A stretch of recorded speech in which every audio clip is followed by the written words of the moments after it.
कमलाबाई, गांधीची कस्तुरबा, नेहरूची कमलाबाई महिला मंडळ, पण लाखात एक माझ्या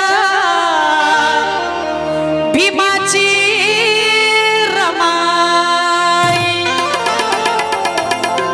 बघा माझ्या तरुण बांधवांना, भीम सैनिकांना सर्वांना मी विनंती करते, ज्यांना कोणाला धम्मदान द्यायचं आहे या ठिकाणी कमिटीचे अध्यक्ष, संयोजक, आयोजक आणि भाई या ठिकाणी तुमचे हवाले करून दिले, तिकडे येऊन जमा करा, तुमचं नाव लिहिले जाईल, आदराने बक्षीस स्वीकारले जाईल, ही विनंती शांततेचं सहकार्य।